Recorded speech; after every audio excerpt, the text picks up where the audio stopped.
जी त्रिमंत्र बुलाओ जो। हाँ।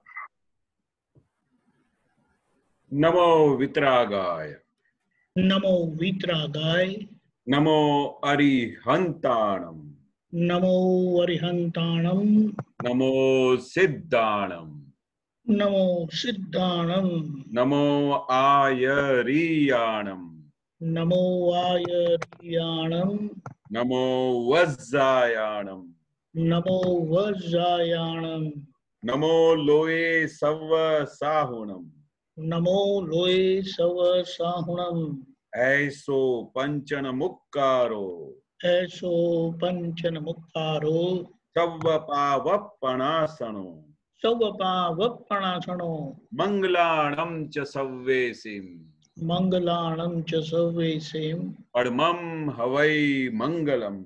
परमं हवै मंगलम्। ओम नमो भगवते वासुदेवाय, ओम नमो भगवते वासुदेवाय, ओम नमः शिवाय, ओम नमः शिवाय। जय सच्चिदानंद। जय सच्चिदानंद। जय जय सच्चिदानंद सभी महात्माओं को। आज फिर भरत भाई एक नया पद लेके अनुवाद करके आए हैं। अब हम उनको ही बोलते हैं, हमें सुनाए। जय सच्चिदानंद भरत भाई, आइए। मैं वो पद अंदर वो रख देता हूँ। सभी महात्माओं को जय सच्चिदानंद। ये पद का ट्रांसलेशन तो निखिल भाई करके एक महात्मा है, अमेरिका में रहते हैं, 24-25 साल के हैं, स्टूडेंट है। उन्होंने नेट से ढूंढ के कविराज को आके घर से मिलके ये सब कोशिश की है। उसमें थोड़ा इधर उधर करके हम कोशिश करते हैं कि इसको हिंदी में अनुवाद अच्छा हो जाए और सबका काम हो जाए इसके अंदर। जय सच्चिदानंद। जय सच्चिदानंद। इस श्री मुख से निकले हुए त्रिकाल बाधित मोती है, अज्ञानव मल विक्षेप से ही जलती संसारी होली है। इस दुनिया में जो उलझाती त्रिविषया गांठ ही मोटी है, वो सर्व कषायों की माता मोहाग्नि जलती भट्टी है। मद मीठे में लुब्धित हुए और तब से दर दर भटके हैं, और क्रोधाग्नि का गुड़ ईंधन स्त्री पुरुष लैंगिक मस्ती है। इस श्री मुख से निकले हुए त्रिकाल बाधित मोती है। यह मानसिक आनंद विभावी भोगन की बुल ही मोटी है। परिणाम में जन्मे अहंकार बाबा की भयंकर टोली है। स्त्री जाति कपटावरणी के मोहांध स्वभाव से भटकी है। उलझाए पुरुष को अहंकार ग्राहक व्यापारी हर्षित है।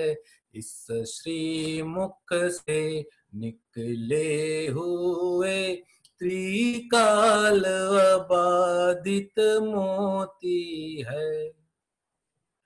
लूले लंगड़े अंधे को भी कामांधी कषाय पीड़ित करते।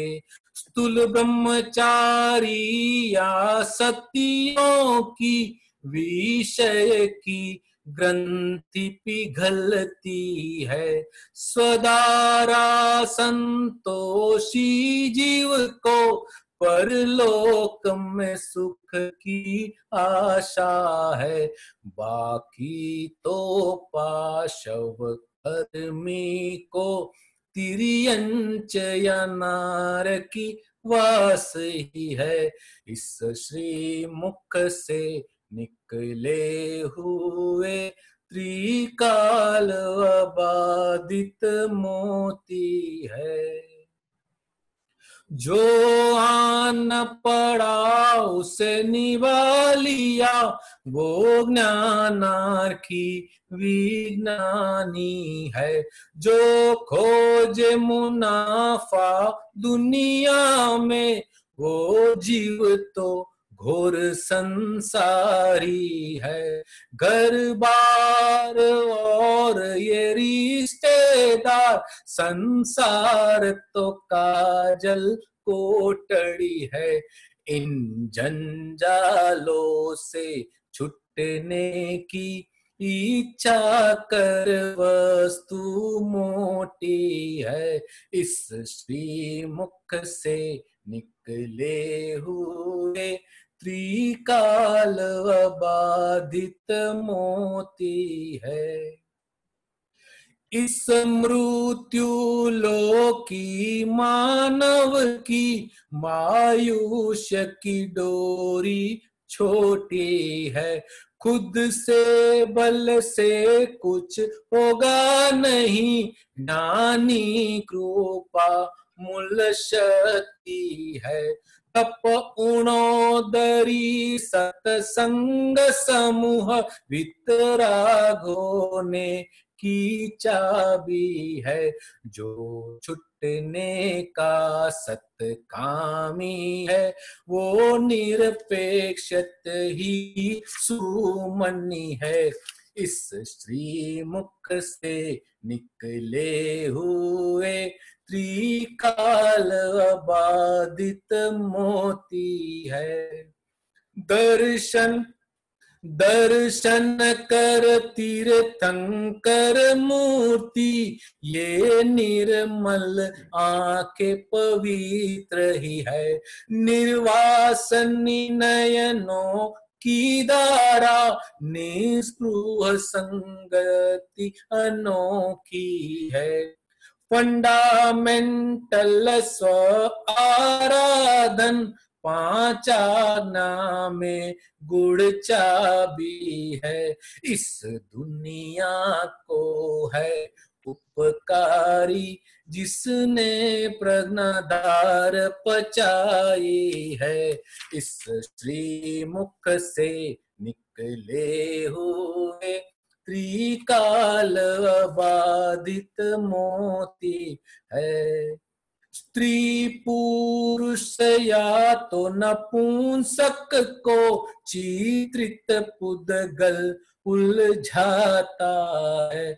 वह शुद्धात्मा की सिद्ध गति अलिंग अगोचर चल के है। इस श्रीमुख से निकले हुए त्रिकाल अबाधित मोती है।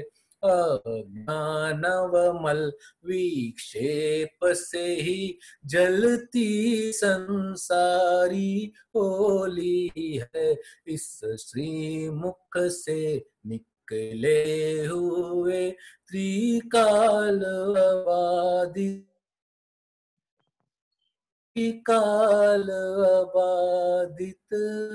मोती है। जय सच्चिदानंद। जय सच्चिदानंद। जय सच्चिदानंद। बहुत अच्छे, बहुत अच्छे, बहुत अच्छे। बहुत बढ़िया पाठ। सच्चिदानंद। जय सच्चिदानंद। जय सच्चिदानंद।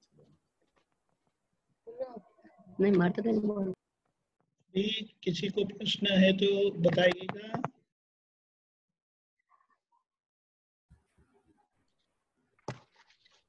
बोलिए।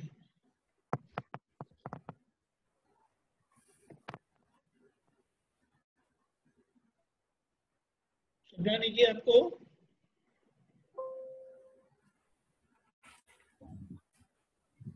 अशोक जी? जी सर, जय सच्चिदानंद। जय सच्चिदानंद, बोलिए। एक सूत्र आया है, कोई भी संयोग को हमें प्राप्त हुआ है उसके प्रति फरियाद ना हो, इस प्रकार समाधान लाएं। खुश न भी हो तो कोई बात नहीं, लेकिन फरियाद नहीं होनी चाहिए। इसको थोड़ा समझना। हाँ, थोड़ा नीचे फिर से आवाज बरोबर नहीं आ रही थी, थोड़ा। कोई भी संयोग हाँ जो हमें प्राप्त हुआ है हाँ, उसके प्रति फरियाद ना हो, बरोबर बरोबर। इस प्रकार समाधान लाएं। हाँ, खुश तो न भी हो तो कोई बात नहीं, लेकिन फरियाद नहीं होनी चाहिए। बरोबर। दादाजी क्या बोलते हैं कि कोई भी जो भी संजोग हमारे सामने आता है उसका कोई भी आपके हाथ की खुद की सत्ता नहीं है। जो संयोग आता है उसका समाधान करो, वो हमारे हाथ की सत्ता नहीं है। वो साइंटिफिक सर्कमस्टेंशियल एविडेंस के हिसाब से जो भी संयोग इकट्ठे हो रहे हैं हमारे जीवन में उसका समाधान करो, क्योंकि हमारे बस की खुद की सत्ता नहीं है। जो भी संयोग आया वो निकाली है, हम उसका हर्ता करता नहीं है, वो निकाली है। उसको देखो ये कौन सा संयोग आया है, उसका फिर हिसाब से उसको पृथक्करण करो कि हमारे कोई संयोग का, क्योंकि ये ज्ञान समझने के बाद, ये विज्ञान समझने के पास हमारे पास और कुछ है ही नहीं। अभी हमारे पास क्या कुछ बचा है? सिर्फ दो ही चीजें बची है, शुद्ध आत्मा और पांच आज्ञा और ये संयोग। जो भी अभी संयोग तो हमारे बस में है नहीं। जो भी हम लास्ट बर्थ में चार्ज करके आए हैं उसके हिसाब से जो भी संयोग आएगा उसका जो हमारा पुण्य है या पाप है जो उसका तैयार हो जाएगा उसके हिसाब से संयोग इकट्ठा होएगा, फिर वो हमको सुख या दुख दे के चला जाएगा। अभी ये जो पूरा साइंस है उसको अभी हम कुछ नहीं कर सकते। जो हम लास्ट बर्थ में चार्ज किया था अभी इस बर्थ में डिस्चार्ज हो रहा है, तो अभी हम उसमें कोई चेंज कर सकते हैं? जो लास्ट बर्थ में हमने पुण्य किया या पाप किया उसके हिसाब से जो भी संयोग हमको अभी इस बार इकट्ठा हुआ, तो वो अभी हम उसको चेंज नहीं कर सकते। पर हम उसके अंदर उस संयोग को देख के उसका संभाव से निकाल करके उसका समाधान करके उस संयोग को हम आगे जाने के लिए बोल सकते हैं। क्योंकि कोई भी संयोग जो भी आता है वो परमानेंट नहीं रहता है, उसका वियोग होने ही वाला है। वो हर एक संयोग का वियोग होता ही है। तो अभी करना क्या है? तो जो भी संयोग आता है उसमें अपने को देखने का है, उसको जानने का है। वो अपने को कुछ हरकत करता नहीं है, कोई तो हमको तकलीफ नहीं कर देता है। जी सर, जी सर, जी सर। सही है। Thank you sir. एक ये और था सर, टकराव। अगर टकराव होता है तो वह हमारी दुर्बलता है, निर्बलता है। हाँ, बरोबर है। जो टकराव होता है, किसी के साथ अथरामन होता है, टकराव होता है, तो अगर जो समझदार आदमी होएगा, जो विचारशील आदमी होगा, तो वो टकराव होने ही नहीं देगा। जो विचारशील आदमी होएगा वो टकराव होने ही नहीं देगा, क्योंकि वो जो टकराव हो जाता है तो उसमें किसकी वीकनेस है? हमारी वीकनेस है, वो निर्भरता है। निर्भरता है। अगर निर्भरता नहीं हो तो कैसा भी संजोग इकट्ठा हो, टकराव वाले एटमॉस्फेयर में आप आ जाते हो तो भी आप टकराव नहीं होने दोगे। अगर आप वीक नहीं हो, दुर्बल नहीं हो, मजबूत हो, दादा की साइंस को आपने समझा है, तो दादा ने बोला कि कोई भी टकराव होता है उसका आप उसको ऐसे संजोग में आप टकराव नहीं होने दोगे। तो आपने इस ज्ञान को समझा, आपने इस विज्ञान को समझा और ऐसे एटमॉस्फेयर में टकराव नहीं होने दिया तो आप वीर हो। और अगर टकराव होने का संजोग आ गया और उस समय आप टकराव में आ जाते हो तो आप दुर्बल हो, कमजोर हो। तो ये दुर्बलता है, बहुत बड़ी वीकनेस है कि अगर संजोग आता है दुर्बल टकराव का तो उसमें आप उस टकराव को उसका संभाव्य निकाल नहीं कर सकते हो, तो आपकी दुर्बलता है। पर विज्ञान ऐसा है कि कैसा भी एटमॉस्फेयर हो, कैसा भी संजोग अथरामण का आ जाए, टकराव का आ जाए, उस समय आप टकराव नहीं होने दो तो आप वीर हो। जी सर, जी सर। जय सच्चिदानंद। जय सच्चिदानंद। जय सच्चिदानंद। हिमाबेन नहीं है? हाँ, शबनानी जी, एक मिनट बोलिए। ब्रिज कुमार जी। हाँ, जय सच्चिदानंद। आ रही आवाज? जय सच्चिदानंद। आ रही आवाज। जिसे हम जागृति समझते हैं वहां पर प्रमाद बैठा है, वो हम नहीं जानते। ये क्या है? क्या ये ज्ञान सूत्र में है। हाँ, फिर से बोलिए। जिसे हम जागृति समझते हैं हाँ वहां पर प्रमाद बैठा है, वो हम नहीं जानते। हाँ हाँ, वो जो हम अपने समझ से जागृति समझते हैं वो वहां पर प्रमाद है। एक्चुअली जब मैं जहां पर नहीं हूं वहां पर वो आरोप करता है कि मैं हूं, ऐसा उसका जो जागृति रहता है उधर प्रमाद है। बरोबर। खरी जागृति कहाँ है कि आप अलग है, आप शुद्धात्मा है, उसका आपको निरंतर लक्ष्य में रहता है, वो खरी जागृति है। आप हर एक जीवात्मा में जब शुद्धात्मा देख सकते हैं, हर एक जीवात्मा में भगवान देख सकते हैं, वो खरी जागृति है। पर जहां पर खुद की जागृति है कि मैं मनु भाई हूँ, मैं इसका बाप हूँ, ये मेरा वाइफ है, ये मेरे बच्चे है, ये मैं फैक्ट्री का मालिक हूँ, वहां पर जागृति रहती है, तो वहां पर कोई भगवान का वास ही नहीं है, भगवान है ही नहीं वहां पर। खुद की जागृति मतलब क्या? मैं खुद परमात्मा हूँ। वो जो दादा ने समझ बिठाई, वो पूरा विज्ञान बिठा के दिया, आपको शुद्धात्मा बना दिया, उधर की जागृति, वहां पर भगवान की हाजिरी है। सही है? हाँ जय सर। जय बीच कुमार जी, ये सूत्र का नंबर बोलेंगे आप? ये प्रकट अनुभूति के ज्ञान सूत्र 22 नंबर किताब है। सूत्र नंबर 49। ठीक है। हेमा बेन, जय सच्चिदानंद। जय बोलिए। सच्चिदानंद। ये पद में है लाइन, निर्वासनी नयन की धारा निस्पृह संगत अनोखी है। कहाँ पर है? एक मिनट। लास्ट में है, लास्ट से ऊपर थोड़ा। हाँ,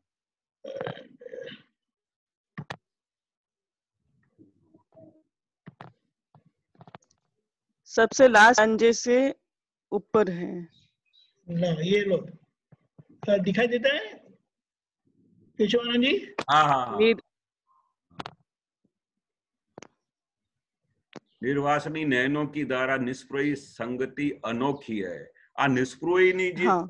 जो निस्पृही अपने को जिसके साथ संगत हो गया है हमारा, निस्पृही है, जो कविराज ने दिखाया कि निर्वासनी, जो जिसमें कोई वासना नहीं है, ऐसे जो नयन है, ऐसी जो नयन की धारा है, वो निस्पृही संगति अनोखी है। जो अपने को निस्पृह बना देता है, उसकी जो हमारे पास संगत मिली है वो अनोखी है।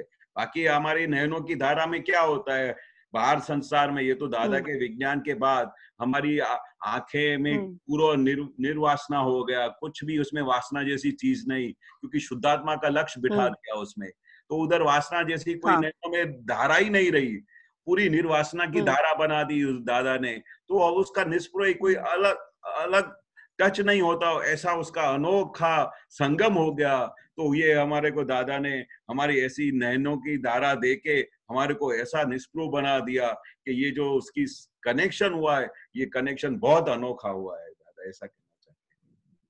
हाँ जी, हाँ जी। और उसका नेक्स्ट लाइन है, फंडामेंटल स्व आराधन 5 आज्ञा में गूढ़ चाबी है। और ये तो बहुत बड़ा वाक्य है।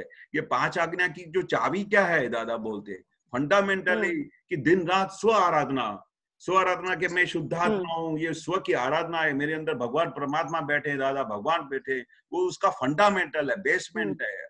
वो स्व आराधना का फंडामेंटल क्या है कि मैं शुद्धात्मा हूँ, उसकी जो आराधना करता है, तो वो आराधना से ये 5 आज्ञा में उसकी खास पालने की चाबी है। 5 आज्ञा कैसे पाल सकते हो? क्योंकि उसका आपको स्व आराधना का लक्ष्य मिल गया, रियल रिलेटिव का शुद्धात्मा का लक्ष्य मिल गया, तो अब खुद का आराधना का लक्ष्य मिल गया, तो उससे आपकी 5 आज्ञा, आप उसके साथ ये जो चाबी मिला आपको, फंडामेंटल मिला खुद का आराधन करने का, उससे आपकी 5 आज्ञा बहुत अच्छी तरह से आप उसको फॉलो कर सकते हो, 5 आज्ञा में निरंतर रह सकते हो, क्योंकि ये उसका फंडामेंटल है। स्व आराधना में शुद्ध आत्मा हूँ, मोक्ष स्वरूप हूँ, मैं अनंत ज्ञान वाला हूँ, अनंत दर्शन वाला हूँ। ये जो स्व की आराधना है, वह स्व आराधना ये बहुत बड़ी चाबी है हमारे 5 आज्ञा पालन करने के लिए। हाँ हाँ, इससे कनेक्टेड एक सूत्र है, आप तो सूत्र में से है, 2343 2343। हाँ जी। અમે નિસ્પૃહ ના હોઈએ તેમજ સસ્પૃહ ના હોઈએ. અમે નિસ્પૃહ સસ્પૃહ છીએ. તમારી ભૌતિક બાબતમાં નિસ્પૃહ ને તમારા આત્માની બાબતમાં સસ્પૃહ છીએ. દીપકભાઈ, આ હિન્દીમાં સમજાવશો? આ થોડું दादा भगवान अपने लिए बताते हैं कि वे निष्पृह नहीं है, वे आपके प्रकृति के बारे में निष्पृह है और आत्मा के संबंध में, कल्याण के संबंध में सस्पृह है. सुनाई दिया? एक मिनट. हाँ हाँ केशवानंद जी, सुना आपने? हाँ. दादाजी बताते हैं सामान्य तौर पर जो साधु होते हैं वो निष्पृह ही होते हैं, संसार से उनको कुछ लेना देना नहीं, वैसे होते हैं ना. तो दादा भगवान अपने बताते हैं कि मैं निष्पृह ही नहीं हूँ, मैं निष्पृह ही हूँ, लेकिन मैं सस्पृह भी हूँ. मैं आपके प्रकृति, आपके कर्म के संबंध में निष्पृह हूँ और आपके कल्याण हेतु के लिए मैं सस्पृह हूँ. कल्याण हेतु के लिए सस्पृह हूँ. इसीलिए उन्होंने अपने लिए बताया मैं सस्पृह निष्पृह हूँ. ज्ञानी सस्पृह निष्पृह होते हैं. हाँ हाँ किसी के प्रकृति के संबंध में उनको वो कोई क्या बोले वो झंझट नहीं है, लेकिन सामने वाले का कल्याण कैसे हो उसके संबंध में उनकी पूरी स्पृहा होती है, यानी पूरा उनका योगदान होता है. लेकिन अगर आप बोलते हैं कि ये मेरे से ये गलती हो गई है, मेरे कर्म ऐसे है, बोले उसके संबंध में मैं देखता नहीं हूँ. केशवानंद जी कहाँ गए? अच्छा, आप समझ गए? इसका मतलब ये होता है सामान्य तौर पर साधु वर्ग होते हैं ना, वो निष्पृह ही एक पक्ष में बैठे होते हैं. तब दादा ने बताया कि वे निष्पृह नहीं है, ये वे सस्पृह निष्पृह है कि आपके प्रकृति के संबंध में जो कैसे भी कर्म का हिसाब लेके आई है, लेकिन वह उसके संबंध में सस्पृह है, लेकिन आपके कल्याण के संबंध में पूरे सस्पृह है, यानी उनको पूरी कंसर्न है. समझ गए? हाँ हाँ बराबर बराबर. और कुछ है? जय सच्चिदानंद. जय सच्चिदानंद. जय सच्चिदानंद. केशवानंद जी. हाँ जी. ये डॉक्टर भारतीबेन लागो से ऐसा कह रहे हैं कि ये जो पद गाया उसका थोड़ा एसेंस बताएंगे आप? हाँ बरोबर. ये पद का बहुत ही अच्छा मैसेज दिया है कि भाई हमारे जो पूरे संसार जीवन स्टार्टिंग से लेके जैसे जीवन का पूरा एक उन्होंने फेज दिया है, कैसे जीवन शुरू होता है, कैसे स्त्री पुरुष के जो संबंध होते हैं, किस तरह से आज्ञा पालन होती है, कैसे राग द्वेष और अज्ञान से पूरा जगत बंधा हुआ है, उसका पूरा दादा ने, ये कविराज ने इस पद के अंदर उसका पूरा संक्षिप्त में बहुत बड़ा पूरा विज्ञान दे दिया है.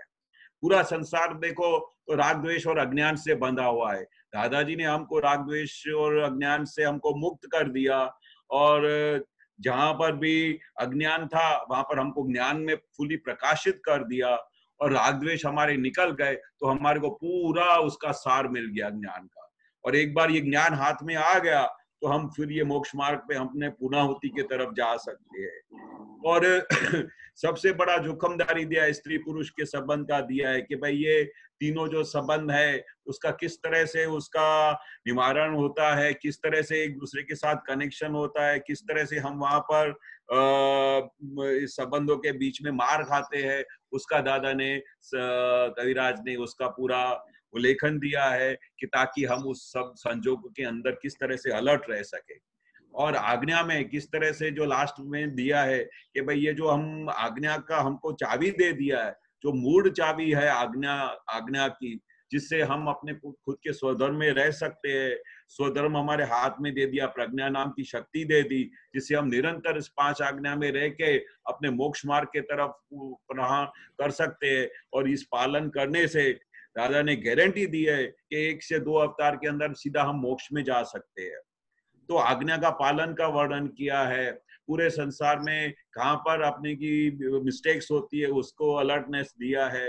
राग द्वेष और अज्ञान क्या होते हैं उसका उन्होंने निरीक्षण दिया है।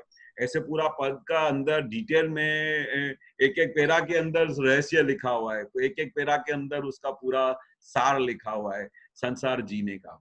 और ये ज्ञान मिलने के बाद हमारा पूरा जो देह है, जो हमारा नक्की हो जाता है कि अभी मुझे मोक्ष में जाने का है, उसकी वजह से वो पूरा देह खुला हो जाता है। और ये मोक्ष में जाने का सबसे सहले में सहला तरीका दादा ने बताया कि भाई हमारे मन वचन का ऐसे किसी भी जीव को दुख ना हो तो आप दिन रात शुद्ध उपयोग में रह सकते हैं। ऐसा बढ़िया विज्ञान दे दिया है दादा ने। और हमारे को हमेशा दिन रात कल्याण भावना होनी चाहिए कि भाई हमारे को जो सुख मिला है वो सबको मिले। दादा ने बोला हम सबकी जवाबदारी है, जिनको दादा का ज्ञान मिला है उसके आसपास पड़ोस में सबके पास आप उनको इस बात का कनेक्शन कराओ तो बहुत बड़ा पुण्य बन जाता है। जो सुख मेरे को मिला, मेरे परिवार के वालों को मिले, आसपास के पड़ोसियों को मिले, मेरे रिश्तेदारों को मिले, ये जो भावना है वो कल्याण भावना। क्योंकि दादा भगवान को निरंतर एक ही भावना रहती थी कि जो मुझे सुख मिला है वो जगत के जीव को मिलो। अभी आपके अंदर सुख प्रकट हुआ है तो आप भी ये भावना करो कि मेरे निमित्त से ये दादा का मैसेज सब जगह पहुंचे, हमारे रिश्तेदार में पहुंचे, पड़ोसी में पहुंचे, ताकि उनको भी ये जो मेरे को आनंद मिला है सुख का, मेरे को जो ये दादा का ज्ञान का इतना बड़ा सुख मिला है वो सब जीवों को मिले। वो दादाजी बोलते थे कि दिन रात हमको ये निरंतर प्रार्थना करनी चाहिए।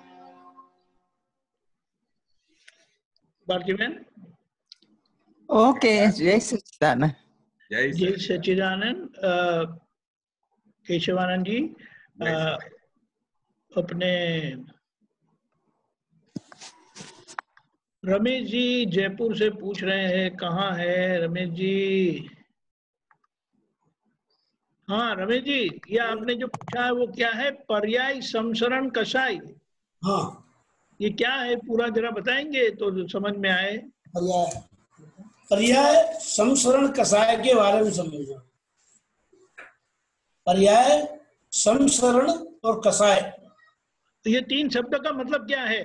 हाँ, इनका तीनों का हाँ ओके, थ्री। ये केशवानंद जी, ये तीन शब्द का मतलब क्या होता है? पर्याय, संसरण और कषाय। कषाय तो अभी ये जो हम दिन रात कषाय करते हैं उसमें से पता नहीं चलता है हम कैसे कषाय करते हैं। हमारे को घर में कुछ अच्छा एटमॉस्फेयर आया तो उसके हिसाब से कुछ मन खुश हुआ। कोई ऐसा व्यक्ति घर में आ गया कि उसको देखने से अंदर कषाय खड़ा हो जाता है, उसके लिए अभाव हो जाता है, तिरस्कार हो जाता है, तो वो अंदर कषाय खड़े होते हैं। तो ये कषाय, ये कषाय है जिसकी वजह से पूरा जगत वहां पर खड़ा है। तो इन तीन चीजों से अपने को कहाँ पर अपने को बाधक पड़ता है, ये सब कषाय है। फिर ये कषाय तो हमारे दिन में कितने होते हैं, पर ऐसे कषाय के अंदर दादा ने हमको विज्ञान दिया है तो हमारे को ऐसे एटमॉस्फेयर में कषाय नहीं होते, हम उसमें से मुक्त रह सकते हैं। ऐसी समझ दादा ने हमको दी है, उसकी वजह से कोई भी प्रकार के कषाय हमको हटते नहीं है। अगर कषाय होते हैं तो जागृति है, तो हमारा ये पड़ोसी नंबर 1 का कषाय है और वो हम उसको देखते हैं। इतना दादा ने अलग बना के हमको कषाय में से मुक्त कर दिया। बरोबर। पर्याय कितने हमारे आसपास, कितने पर्याय, इतने पर्याय आत्मा के जो शरीर के बीच में और आत्मा के बीच में कितने पर्याय है, उस पर्याय से भी दादा ने हमको अलग कर दिया है। बरोबर। तो ये पर्याय भी हम उनको भी हम देख सकते हैं, जान सकते हैं कि भाई ये पर्याय ऐसा है, अभी जो पर्याय आया है उसका इस तरह से निकाल करने का है। आत्मा सब चीजों से अलग है, कषाय से भी अलग है, पर्यायों से भी अलग है। हम एकदम शुद्ध आत्मा है और हमको दादा ने अलग कर दिया है। अब ये जो भी चीजें संसार में दिखाई देती है उसको हमको देखने का है, उसका हमको ज्ञाता दृष्टा रहने का है। बस ये जो भी हमको दिखाई देता है ज्ञाता दृष्टा से देखने का और अपने स्व में रहने जैसा है। स्व से बाहर कहीं जाने जैसा नहीं है। जो ये विज्ञान मिलने के बाद इन चीजों में पढ़ने जैसा नहीं है। अभी जो कुछ भी होती है वो अपने पड़ोसी की होती है, फाइल नंबर 1 की होती है, उसका अपने को हर एक चीज का समाधान करने का है। जो भी पर्याय आते हैं, जो भी कषाय आते हैं, जो भी चीजें आती है उसको अपन अलग होके देखने का है, ज्ञाता दृष्टा में देखने का है। कोई चीज अपने को अड़ती नहीं है। ये ज्ञान मिलने के बाद हमारे को कोई भी चीज हमको अड़ती नहीं है, हमको टच नहीं कर सकती है। इतना दादा ने छुट्टेपने का ज्ञान दिया है, इतना अलग होने का विज्ञान दिया है। आप ख्याल आ गया? और संसरण के बारे में क्या है? हाँ, संसरण के बारे में दीपक भाई समझाओ, नहीं मैंने ख्याल नहीं आया। ओके, ये क्या बताया है कि जैसे नदी की शुरुआत पहाड़ से होती है और पानी बहता रहता है, उसका लक्ष्य क्या होता है कि वो सागर से जाकर के मिले, ये लक्ष्य होता है ना पानी का, तब उसकी यात्रा खत्म होती है। उसी तरह से बोले ये संसार है वो समसरण मार्ग है, यानी जैसे पानी बहता रहता है उस तरह से जीव निगोद से, यानी जहां उनकी पहचान नहीं हुई है ऐसे अनंत जीव है, वहां से उनकी यात्रा सिद्ध गति तक होती रहती है। ये इसे समसरण मार्ग बताया कि समसरण यानी सतत बहता हुआ यह जीवों का प्रवाह है। जीव जो है अनंत जीव है, वो जीव का प्रवाह है। वो एक इंद्रिय से 2 इंद्रिय 3 4 5 इंद्रिय मनुष्य में आते हैं, फिर देवगति में जाते हैं, नरक में जाते हैं, भटकते भटकते आखिर में सिद्ध गति सिद्ध होते हैं, मोक्ष में जाते हैं, तब उनकी यात्रा खत्म होती है। तो यह कहा कि यह समसरण मार्ग है, बहता हुआ पानी जैसे है, वो पहाड़ से निकलकर सागर तक जाता है, वो पानी बहते ही रहता है ना जी, रमेश जी, समझे? हाँ इस बिल्कुल। तरह से ये जीवों का प्रवाह है। अगर ये समसरण मार्ग में अगर ज्ञानी पुरुष मिल जाते हैं तो हमारा भटकना बंद हो जाता है और हम मोक्ष में चले जाते हैं, फिर भटकना नहीं होता है जी, जो हमारा हुआ है। ठीक है, जय सच्चिदानंद। जय सच्चिदानंद। जय सच्चिदानंद। जय सच्चिदानंद। और किसी को प्रश्न है? हाँ अतुल जी, 1 मिनट, सॉरी, हाँ 1 मिनट, हाँ बोलिए। जय सच्चिदानंद केशवानंद जी। जय सच्चिदानंद। जय सच्चिदानंद। दीपकानंद जी जय सच्चिदानंद। जय सच्चिदानंद। सर्वे महात्माओं को जय सच्चिदानंद। जय सच्चिदानंद। मुझे ये सवाल 2 दिन से चल रहा है, कल से चल रहा है, मतलब कल इवनिंग से। कल शाम को जो सत्संग था जयवेश आनंद जी का, वो पुरुषार्थ के ऊपर बात कर रहे थे, और इसके पहले भी पुलिनानंद जी के सत्संग में बात आई थी कि भाई दादा का ज्ञान लिया है हमने, पुरुषार्थ प्राप्त हुआ है, तो पुरुषत्व प्राप्त हुआ है, तो हमारे अंदर जो 5 आज्ञा का निश्चय है, अगर मैं अतुल की बात करूं तो ज्ञान के पहले क्या था और अभी जो 95 में मैंने ज्ञान दिया था, तो अभी जो मेरा फेज आया है लाइफ का, उसमें अभी तक जॉब थी, 1 साल पहले मेरी जॉब छूट गई है, तब से घर पे हूँ। तो सत्संग का माहौल ज्यादा, मतलब निश्चय तो था ही पहले से कि कहाँ है, नौकरी में उलझे हुए हैं, तो तभी टाइम नहीं दे पाते थे सत्संग के लिए। सुबह उठ के विधि करनी, सब कुछ इरेगुलर था, मतलब सब कुछ हौच पौच था। दादा के जो मार्गदर्शन में चलना चाहिए एक महात्मा को ज्ञान लेने के बाद, वो कुछ भी था ही नहीं, समझ लीजिए ना आप। वो लगता था, बुद्धि दिखा दी कि तुम ज्ञान में ही हो, पर उलझे रहते थे काम में ही। बरोबर। और कषाय भी होते थे, वो भी दिखता था। सही बात। पर 1 साल में मैं अगर कंपेयर करूं तो ये जो ठहराव आया है उसमें क्या हुआ है कि रेगुलर रोज सुबह उठ के विधि करनी, और सत्संग कभी छोड़ता नहीं हूं मैं। अच्छा। और इतनी निराकुलता है दादा के ज्ञान के वजह से, बरोबर, तो मुझे दिखता है कि अतुल के अंदर परिवर्तन हो रहा है। बरोबर, बरोबर। तो ये जो ठहराव आ रहा है, और ये जो अभी लेटेस्ट जो अभी 1-1.5 महीने से चल रहा है लॉकडाउन की वजह से सत्संग, तो वो भी हम अटेंड करते हैं, तो बहुत कुछ खुलासा हो रहा है। बरोबर। पर जयमेश आनंद ने कल जो बात की थी उसमें उन्होंने बताया कि पुरुषार्थ, ये जो कुछ भी हो रहा है, ये सत्संग भी कर रहे हैं हम लोग लॉकडाउन में, ये भी प्रारब्ध, ये प्रारब्ध ही है। बरोबर।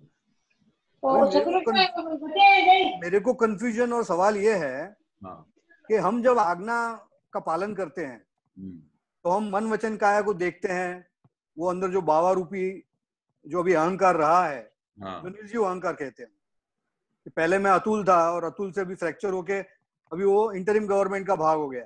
तो हम कॉन्स्टेंटली ऑब्जर्व करते हैं फाइल नंबर 1 को हाँ। और उसको ले आते हैं कि भाई तुझे संसार में नहीं पढ़ना है। जैसे महाभारत की सीरियल चलती है, तो अभी 7:30 का सत्संग होता है और 7 से 8 महाभारत है, बरोबर, तो अंदर बहुत कश्मकश चलती है। बरोबर, अतुल को महाभारत देखना होता है, सही बात है, और मैं अंदर से उससे बात करता हूँ कि भाई नहीं भाई सत्संग अटेंड करना है हमको, बरोबर, और उसको खींच के लेके भी आता हूँ। बरोबर, तो ये सब जो बातें हैं, ये मैं इसलिए कर रहा हूँ कि इसमें समझना है मुझे बरोबर, कि पुरुषार्थ सिर्फ आंतरिक लेवल पे ही रह जाता है, और जो बाह्यकरण में जो आता है इफेक्ट, हाँ, वो सारा ही प्रारब्ध है।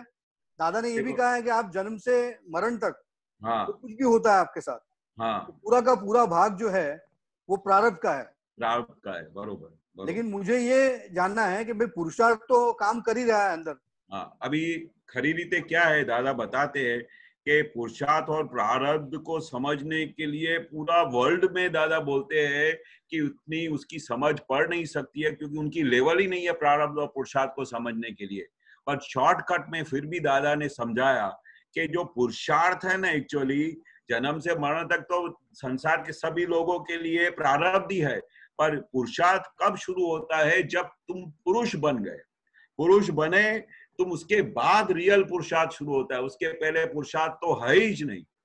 लोग जो समझते हैं पुरुषार्थ के मैं यहाँ से सुबह को उठ के दौड़ के जॉब पे गया, इधर दौड़ के मैंने ये काम किया, ये मैं फैक्ट्री में काम करके आया, ये मैं ऑफिस में ये काम करके आया, वो उसको पुरुषार्थ समझते हैं। पर पुरुषार्थ तो क्या है? खरी रीते पुरुषार्थ दादा बोलते समझने के लिए बहुत बड़ी जीनवत की बात समझने जैसी है। पुरुषार्थ बोलते दादा कहाँ शुरू होता है? सपोज अभी आपके पास कोई आके आ गया रूम में, उसके अंदर आपको आके उसने अटैक किया कि भाई अतुल भाई आपको अक्ल नहीं है, आपको ये कुछ समझ में नहीं आता है, आप सब दिन रात ऊंधा करते हो, नौकरी को छोड़ करके घर में बैठ गए हो। उस समय ऐसा ही जब बम्बार्डिंग आता है, उस समय जो बंदा आपके सामने अटैक करता है, उस समय आपने उसको निर्दोष देखा और उसको देखा कि ये मेरा उपयोग है, अभी मेरा जो हिसाब आया है वो मेरा उदय कर्म आया है, वो पूरा करने को आया है, और ये तो बिल्कुल निर्दोष आदमी है, और हे भगवान इसका आप कल्याण करना, ये उसने आज मेरा कर्म कैसा पूरा किया। जो उस समय ये जो आपने प्रोसेस किया, दादा बोलते ये पुरुषार्थ है। जिस समय कोई आदमी आपको दुख देने को आया और दुख देता है, उस समय वो जो संजोग आपके सामने खड़ा हो गया, उस समय आप उसको दुख देने आता है, आप उसको निर्दोष देखते हो और सब कुछ जमा कर देते हो, वो दादा बोलते खरा पुरुषार्थ है आपका। और वो कभी हो सकता है कि जब आप पुरुष बनो, आप जब शुद्धात्मा बन गए, जब आप पुरुष बन गए, तभी ये आपके अंदर पुरुषार्थ की लेवल शुरू होती है। तब तक तो पुरुषार्थ तो आप कोई समझा ही नहीं है कि पुरुषार्थ क्या है। तो जो संजोग में आप कभी कोई इधर दान देने को जा रहे हैं, तो उस समय आपको होता है कि ये तो मेरा दान मैं तो देता नहीं था बरोबर, और ये तो तुम्हारे कहने की वजह से मैं इसको दान देता हूँ, बाकी तो मेरे को तो पता है कि सब जाके पैसा इसका दुरुपयोग होने वाला है। तो उस समय जो आपने किया, वो ऐसा जो आपने भाव डाला और ऐसा बोला, वो आपका पुरुषार्थ जमा हुआ और उसका आपको फिर कर्म फल भोगने को आता है। फिर वो आपके सामने वो अंतराय होके खड़ा होता है। तो पुरुषार्थ का जो भी है, दोनों साइड से इफेक्ट है। अगर आप उसको नेगेटिव में पुरुषार्थ जाते हो तो उसका नेगेटिव इफेक्ट आता है, उसका पॉजिटिव में पुरुषार्थ करते हो तो बहुत बड़ा पॉजिटिव फल आता है। इसलिए दादा ने क्या बोला कि ये अभी आपका पुरुषार्थ खरी रीते शुरू हुआ है। खरी रीते पुरुषार्थ आपका अभी शुरू हुआ है, ज्ञान मिलने के बाद, जब आप पुरुष बने हो। जब तक ज्ञान नहीं मिल रहा है तब तक तो आपका पुरुषार्थ शुरू ही नहीं होता है। तब तक जब से आपका जन्म हुआ है, तब जब से आप जीते हो, तब तक आपका देह जाता है, तब तक वो आप प्रारंभ में ही रहते हो। पुरुष थया પછી पुरुषार्थ शुरू है। पुरुष होने के बाद ही पुरुषार्थ आपका शुरू होता है। अभी आप पुरुषार्थ कर सकते हो। अभी आपको मोक्ष में जाने के लिए, जैसे आपने बोला कि भाई अभी 2-2.5 महीने से अभी आपका ये पूरा संजोग चल रहा है, ऐसे संजोग में अभी आप उसको पॉजिटिव ले गए, सत्संग में लेके गए, तो जिस समय आपको ऐसा टीवी पे पिक्चर आता हो, पिक्चर आते के समय उस समय आप पिक्चर नहीं देखो और ये सत्संग अटेंड करो, ये आपका खरा पुरुषार्थ है। ये आपका खरा पुरुषार्थ अभी शुरू हुआ। पर उस समय आप वो मन बोले कि पिक्चर देखने जाना है, तो उस समय आप वो सत्संग को छोड़ के पिक्चर देखने बैठ जाओ, तो ये आपका पुरुषार्थ नेगेटिव तरफ जाता है। तब उसका रिजल्ट आपने जो आपको ज्ञान मिला है उसके अगेंस्ट में आपका पुरुषार्थ का पूरा नेगेटिव तरफ चला जाता है, उसका फल नेगेटिव आता है। पर आपने जो पुरुषार्थ किया इतने 2-2.5 महीने के बाद, उसका जो इम्प्रूवमेंट आया, तो अभी आपके साथ सत्साधन भी होता है, तो वो आपका जो पॉजिटिव है और निश्चय है वो पुरुषार्थ में कितना हेल्पफुल होता है।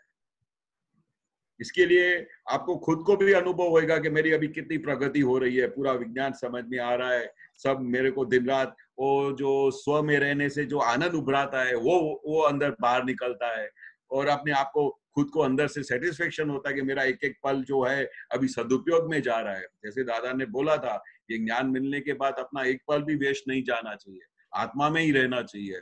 अपने को कितना सब कुछ करने का बाकी होता है, अपने को तो अंदर खाने सफाई करने का बाकी है, कितनी सारी चीजें हैं, अब अंदर खाने अंदर जो हमारी गांठें हैं उसको निकालना बाकी है। तो ये जो जब हम करेंगे इसको पुरुषार्थ बोलते हैं।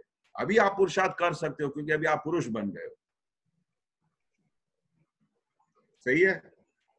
करेक्ट।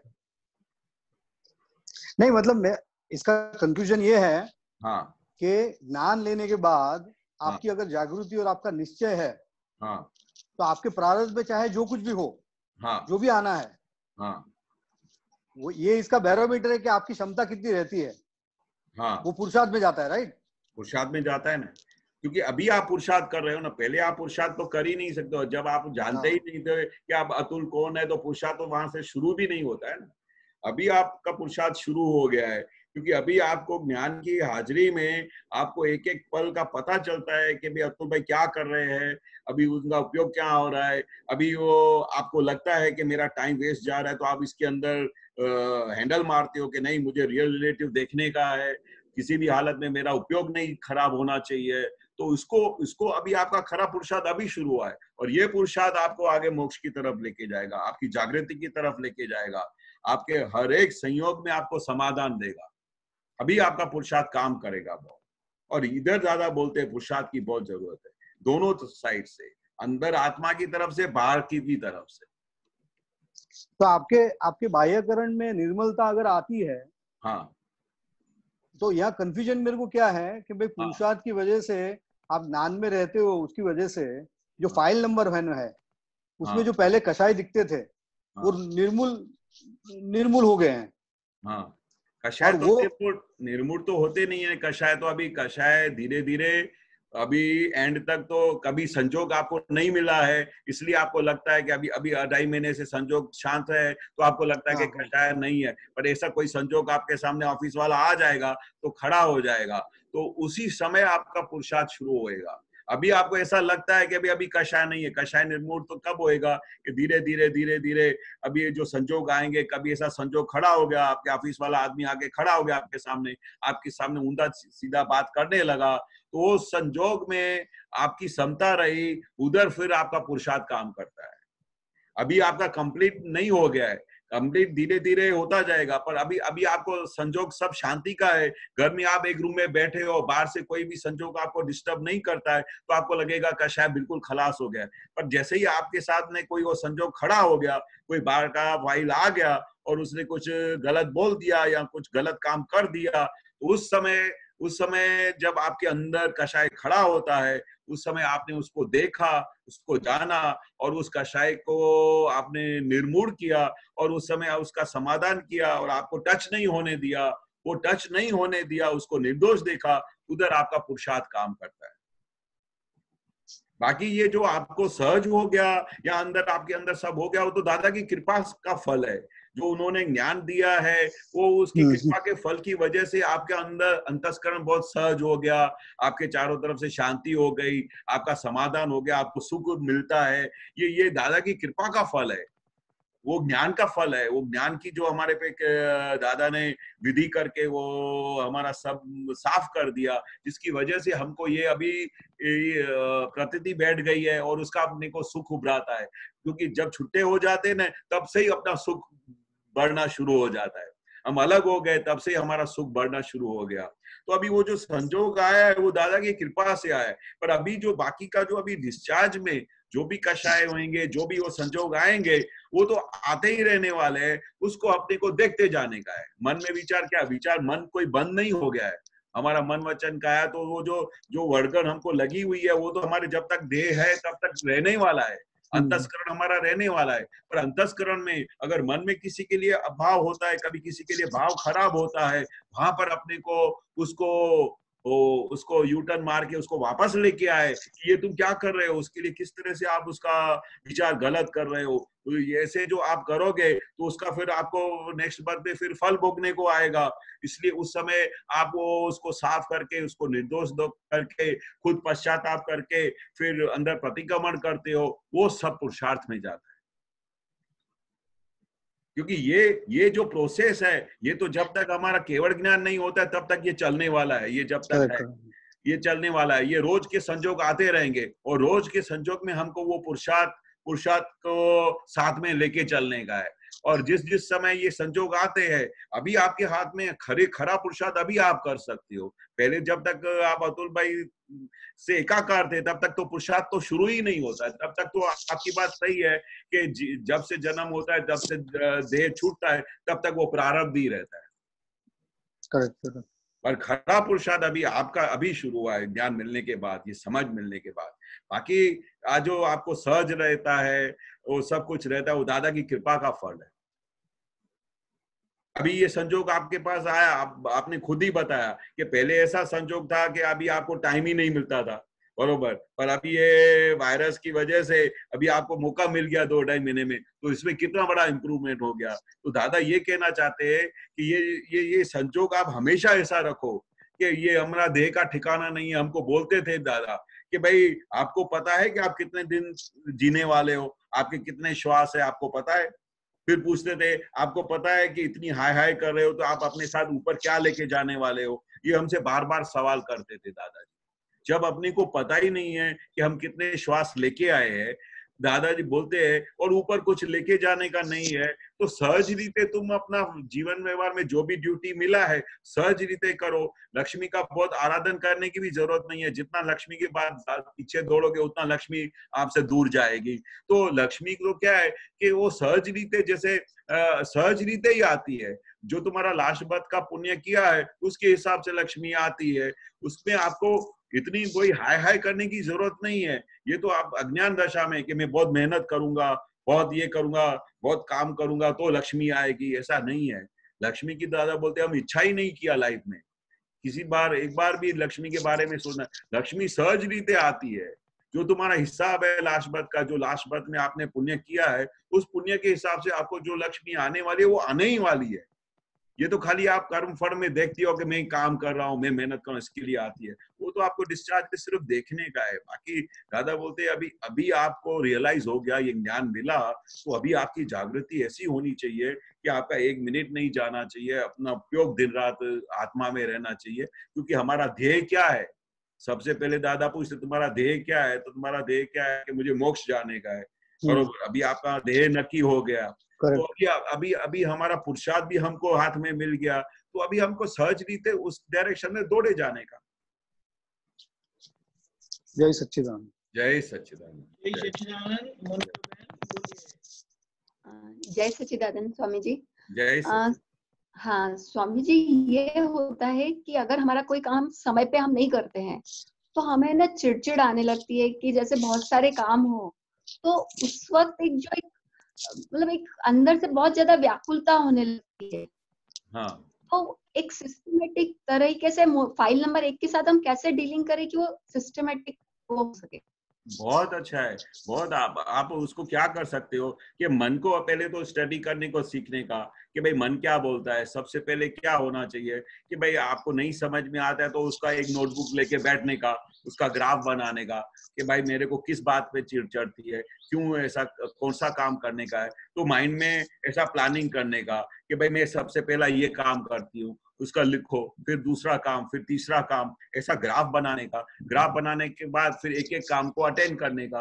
तो वो इस तरह से प्लानिंग करके आप करोगे तो कहीं चीड़ भी नहीं होएगी। सब काम एट अ टाइम। मन बोलेगा कि अभी मुझे अभी किचन में काम करने का, फिर थोड़ी देर बाद मन ऐसा बोलेगा अरे किचन का काम मैं बाद में करती हूँ, मैं पहला अपने बच्चों को इधर ऐसा करती हूँ, फिर मैं बोलती नहीं पहले मैं घर की सफाई कर लेती हूँ। तो उसमें क्या होता है, सब काम रखड़ते हैं। तो बहुत माइंड को क्लियर करने का, माइंड को स्टडी करने का और ग्राफ बनाने का, कौन सा काम पहले करने का जो मेरा फर्स्ट प्रायोरिटी है, ऐसा प्रायोरिटी करके उसको लिस्ट बनाने का, लिस्ट बना के एक एक काम को अटेंड करने का, तो आपको बिल्कुल सहज रीते सब काम आपके हो जाएंगे। पर एट अ टाइम सब काम को अटेंड करने को जाएगी तो सब माइंड भी खराब होएगा, फिर वो काम नहीं होएगा तो आपको चिड़चिड़ा होएगा। तो फिर अपन उसको अपने आप से बात करने का कि मैं पहला ये काम करूं तो इसमें मेरे को फर्स्ट प्रायोरिटी है, तो इसमें मैं करूं तो अच्छा है ना। फिर अपने आप से बात करने का, परमिशन लेने का, बरोबर। तो आपने अपने आप से परमिशन लिया कि मैं ये फर्स्ट काम पहला किचन का खाना बना लेती हूँ, फिर वो काम अच्छी तरह से बन गया, फिर अपने आप को शाबाशी देने का कि चलो आपने बहुत अच्छी तरह से काम निपटा दिया। इस तरह से बात करने का, चलो अभी सेकंड काम कौन सा करने का है, तो अभी घर की सफाई करनी है, चलो अभी इस काम को ले लेते हैं। फिर उसमें अभी वो प्लानिंग तीसरा काम नहीं लेके आने का, तीसरे काम को फिर स्टॉप करने का, फिर तीसरे काम को वो तुम्हारा घर का सफाई का काम हो जावे, उसके बाद फिर बोलने का चलो ये भी काम अच्छा हो गया। तो उस समय फिर आपका मन चिड़ा नहीं होएगा क्योंकि आपने उसको सक्सेसफुली काम किया। फिर अपने आप को शाबाशी देने का, चलो ये भी काम हो गया। फिर उसके बाद तीसरा काम लेने का। ऐसा करते करते प्रायोरिटी वाइज सब काम कर सकते हैं और बहुत अच्छी तरह से कर सकते हैं। मैं आपको अपना खुद का एग्जाम्पल दूं, मैं 2-2.5 महीने से घर में बैठा है, तो 2 महीने से घर में बैठा है, घर में कोई काम करने वाला नहीं आता है, कोई भाई नहीं आती है, तो मैं सुबह को 5 बजे से उठते हैं, 5 बजे से उसके बाद विधि करते हैं। मैंने सब पूरा शेड्यूल बनाया और इतना अच्छा शेड्यूल बनाया कि 5 से लेके 7 बजे तक मैं प्राणायाम करता हूँ, योगा करता हूँ, फिर 7 से लेके 8 बजे लेके मैं सब विधि करता हूँ, फिर उसके 9 बजे के बाद फिर मैं पूरा सब घर का काम करता हूँ, फिर मैं पूरा गार्डनिंग करता हूँ, फिर मैं चारों तरफ से सफाई करता हूँ, सब काम करता हूँ। और उस समय काम करते समय मैं केशव से काम करवाता हूँ, मैं खुद नहीं करता हूँ। और जब मैं किसी से केशव से काम करवाता हूँ तो मुझे छुट्टा बना रहता है, तो कोई कंफ्यूजन नहीं रहता है। अच्छा काम होता है तो सब लोग बोलते हैं बहुत अच्छा काम किया, गलत हो गया तो बोलेगा क्या करूं, आज व्यवस्थित में ऐसा था, मेरा थोड़ा तबीयत ढीला था, ऐसा करके सब बात करके उसका समाधान करता हूँ। पर कभी भी सुबह से लेके 8 बजे से लेके रात को 12 बजे तक जब तक मैं सोता हूँ, एक सेकंड के लिए भी मन चिड़चिड़ा नहीं होता है, एक सेकंड के लिए भी मन खराब नहीं होता है, क्योंकि हम अलग होके काम करते हैं। बहुत मजा आता है आप इस तरह से। और फिर ऑल द टाइम बात करने का, केशव ये काम किया, बहुत अच्छा किया, और ये इसमें थोड़ा कचाश रह गया, चलो कल से मैं इसको थोड़ा बहुत सुधार दूंगा। इस तरह से दिन रात बात करते। और जितना आप बातचीत करके बात करोगे उतना आपको अलग होने का एहसास होएगा, और जितना अलग होने का एहसास होएगा तो आप एकाकार होकर चिड़चिड़े नहीं हो जाओगे, आपको आनंद आएगा, एक एक पल जीने का मजा आएगा। ये दादा का साइंस ही ऐसा है, दादा का साइंस ही ऐसा है कि आपको हर पल समाधि रहे, हर पल आनंद रहे, मन चिड़चिड़ा हो ही नहीं सकता है। उसको क्या है, टैकल करने आना चाहिए, टैकल करने का अलग अलग स्टाइल में। मेरे साथ ऐसा होता है कि अगर मैं कोई चीज प्लानिंग बना के करती हूँ तो नई नई फाइलें आ जाती हैं उस दिन, और कुछ नया नया काम आ जाता है। बरोबर है। तो उसमें फिर दिक्कत आती है कि अरे अपने प्लानिंग करके करा था, फिर भी ऐसे क्यों हो रहा है। पर वो हमारे हाथ में नहीं है ना। अभी उस समय जब नया प्लानिंग आ गया तो ऑन द स्पॉट ज्ञान हाजिर होना चाहिए कि ये व्यवस्थित है, व्यवस्थित है, ये आज ऐसा उसको आना ही था, आज मुझे ये प्लानिंग था। अभी मैं सब जो रोज का रूटीन का काम करता हूँ, और रूटीन का काम करते करते अचानक मेरा भाई आ गया, अभी उस तरफ मैं उधर वो काम कर रहा था, तो मैं क्या करता हूँ, ऑन द स्पॉट उस काम को बाद में बाजू में छोड़ देता हूँ। सबसे पहले क्या ज्ञान हाजिर होता है कि ये मेरा फाइल आ गया, अभी फाइल आ गया, उसका मुझे संभाव से निकाल करने का है। तो सब काम बाद में बाजू में रख के फिर अपने भाई के साथ में बात करता है कि क्या हुआ, कैसा हुआ। और उसको ऐसा भी उस समय मन पे भी ऐसा एक भी रेखा नहीं आती है कि अरे ये कौन से टाइम पे आ गया, अभी ये मैं काम कर रहा था।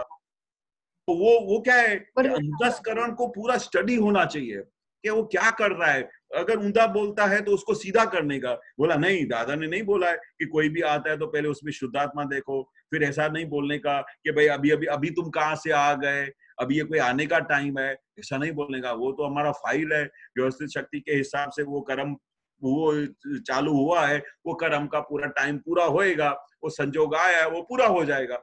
फिर चाहे 10 फाइल एट अ टाइम आए ना, अपने को वादा नहीं है। इतना बड़ा दादा ने अपने को जागृति दी है, इतना बड़ा विज्ञान दिया है। एट अ टाइम 10 आदमी आ जाए ना तो भी हम एक एक का अंदर शुद्धात्मा देख के समाधान कर सकते हैं। इतनी दादा ने बोलता है आत्मा की इतनी अनंत शक्ति है आप एट अ टाइम 10 जने रूम में घर में आ जाए, आपके घर में 10 मेहमान आ जाए अचानक, तो आप उनका किस तरह से खाना जल्दी बना लेते हो? आपके मम्मी पापा आ जाए, आपके भाई आ जाए, सब एट अ टाइम आ जाए, तो वैसे उस समय कैसे सूझ आ जाती है। नहीं आप चिंता मत करो, मैं फटाफट सब खाना बना लेती हूँ। फिर सबको आप किस तरह से आप उनको उधर खाना खिला देते हो, क्योंकि आपका उधर रस है।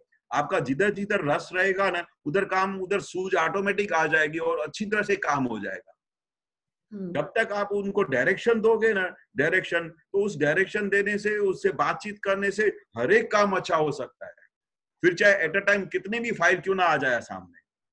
हाँ, ये होता है कि अगर हम सोच के बहुत ज्यादा सोच लेते हैं तो दिक्कत आती है, और एट ए टाइम अगर कोई काम आता है तो दिक्कत नहीं आती है। हाँ, तो वही है ना, अपने को सोचने का क्या है कि फ्यूचर हमारे हाथ में तो है नहीं, बरोबर। अपने को पता है कि भाई अभी मैं सुबह को 8 बजे ऐसा करूंगा कि 8 बजे मैं सीधा विधि करने बैठूंगा, पर वो अपने को टाइम, द्रव्य, क्षेत्र, काल, भाव सब जब इकट्ठा होता है तब कोई कार्य होता है। अभी उसी समय विधि करने बैठो तो कोई फाइल आ जाए तो आप क्या करोगे?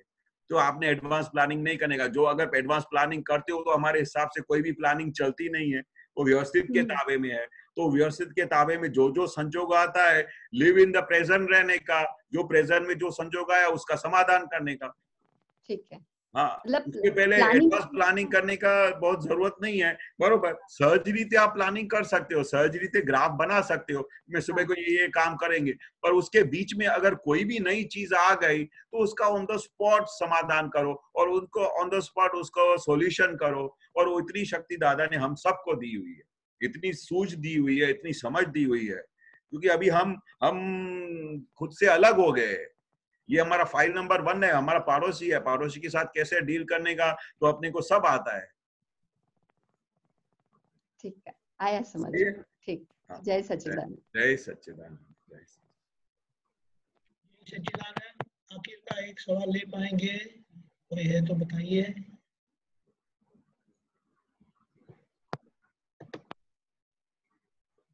जय सच्चिदानंद। गीता बहन को पूछना नहीं है आज? बोलिए गीता बहन। हाँ स्वामी जी, जय सच्चिदानंद। जय सच्चिदानंद। स्वामी जी, आपने जो विजन दिया ना वो पूरा क्लियर हुआ। माना जो शुद्ध आत्मा का पद दिया और जो 5 आज्ञा पकड़ाई और संयोग दृष्टि से संयोग जैसे आते हैं उसको देखते जाएं, तो उसमें सारा साइंस क्लियर हुआ। अब जैसे ऐसे लगता है कि कुछ पूछने और समझने को कुछ बाकी रहा नहीं। दादा ने इतना अच्छे से ज्ञान, इसको विज्ञान को, विजन को क्लियर किया है बहुत अच्छे से, और आप लोग फिर से समझाते हैं तो इसकी डेस्टिनी और अंदर बैठती जाती है कि हमको इन संयोगों से कैसे निकलना है। अभी कितना अच्छा आपने अच्छे से उनको जो बता दिया कि हर जो फाइल आती है, संयोग आते हैं, उसमें संभाव से कैसे निपटारा करना है। हाँ। तो कितना मतलब दादा का हमारे ऊपर, हम कितना मतलब उपकारी हैं दादा के कि इतना अच्छा ज्ञान जो लोगों को कभी नहीं मिला होगा, तप किया होगा, तपस्या किया होगा, पूजा किया होगा, क्या क्या नहीं किया होगा। हाँ। उस ज्ञान को आपके माध्यम से, दादाजी का ज्ञान जो हमें मिला, तो हम बहुत बहुत आभारी हैं आप सभी के। और ये लॉकडाउन के टाइम में तो और इसका विजन है ना बहुत और अच्छे से मतलब क्लियर हो गया। हाँ, सही बात। वो दादा बोलते हैं कि भाई अपने को समझ करके अपने को आगे बढ़ाने का है, समझ के ये पूरा विज्ञान को समझने का है। कहीं भी बाकी दादा ने तो एक बार ऐसा भी बोला था, मैंने आपको ऐसा ज्ञान दिया कि कुछ पूछने जैसा रखा ही नहीं है, ऐसा भी बोलते थे कि मैंने आपको कुछ पूछने जैसा रखा नहीं है। ये तो कोई शब्द जो है, कोई जैन पारिभाषिक शब्द है, भाई ये जो दादा के शब्द नहीं समझ में आते, वो समझने जैसी बात है। बाकी विज्ञान के तौर पे मैंने आपको पूरा क्लियर कर दिया है और कुछ करने के लिए मैंने रखा भी नहीं है। संयोग और फाइल का संभाव्य निकाल करो, 5 आज्ञा में रहो और इसका फल स्वरूप आप 1-2 अवतार में मोक्ष जा सकते हो। बाकी करने को क्या बोला है कि जितना भी फ्री टाइम हो तो हमारे अंदर जो सब भूत बैठे हुए हैं उसका उनको निकालने की कोशिश करो, क्योंकि उनको तो जानना तो जरूरी है ना, क्योंकि ये काम, क्रोध, लोभ, मोह, अहंकार, राग, द्वेष, ये सब अंदर बैठे हुए। ये अभी संजोग शांति के, इसलिए अपने को पता नहीं चलता है। बाहर का जैसे ही संजोग आता है तो फिर हमको उसके साथ ऑटोमेटिक ये विज्ञान लड़ने के लिए तैयार हो जाता है। ऐसे दादा ने हथियार दिए हुए। अभी भले शांति हो, पर जैसे ही सब हमारे घर में कोई कषाय होता है, कुछ भी आता है, तो हमारे को दादा ने सब हथियार दिए हुए लड़ने के लिए, और उस हथियार के साथ हम पूरा जीवन बहुत अच्छी तरह से जी सकते हैं। पूरा जीवन अंडरस्टैंडिंग से रह सकते हैं, ज्ञान में रह सकते हैं। बाकी करने के लिए दादा ने अभी कुछ नहीं दिया है, सिर्फ खाली आज्ञा पालन करो। और आज्ञा भी कैसी है? सहज रीते है। रियल रिलेटिव देखने का उसमें आपको क्या मेहनत करनी है? दिव्य चक्षु का यूज करना है, खाली आंखों से खाली देखने का है, उसके अंदर शुद्धात्मा भगवान देखने का है। फाइल आ गया, सहज के संभावे निकाल करने का है। कुछ गड़बड़ हो गया, ऊंधा हो गया, तो व्यवस्थित शक्ति के नियम के हिसाब से हुआ है, व्यवस्थित शक्ति का ज्ञान हासिल करने का है। और पूरे दिन के अंदर बाकी जो भी समय मिलता है वो शुद्ध उपयोग में गया, पढ़ने में गया, साधन में गया, तो आपकी 5 नंबर की आज्ञा का फल मिल जाता है, शुद्धात्मा के बुक के अंदर जमा हो जाता है। कितनी सरल बात है। इसलिए दादा बोलते थे कि मैंने आपको ऐसा ज्ञान दिया है कि छोटा बच्चा भी समझ जाए कि मैं क्या, मुझे दादा क्या बोल रहे हैं। स्वामी जी, छोटा बच्चा तो नहीं समझ पाता। इसको समझने के लिए तो पता नहीं कितनी, मतलब भूमि जैसे किसान होता है ना, भूमि तैयार करता है पूरा, फिर उसमें फल डालता है, बीज डालता है, फिर धूप से और उनसे फल निकलते हैं। तो स्वामी जी समझ तो हम बहुत दिन से रहे थे, लेकिन जब ये दृष्टि जब हमारी अपनी खुद की हो जाए, जो दादा की दृष्टि है वो हमारी अपनी हो जाए, तब हम समझा कहाँ जाएंगे उसे। वो आपको समाधान हो गया तो आपको ऑटोमेटिक पता चलेगा।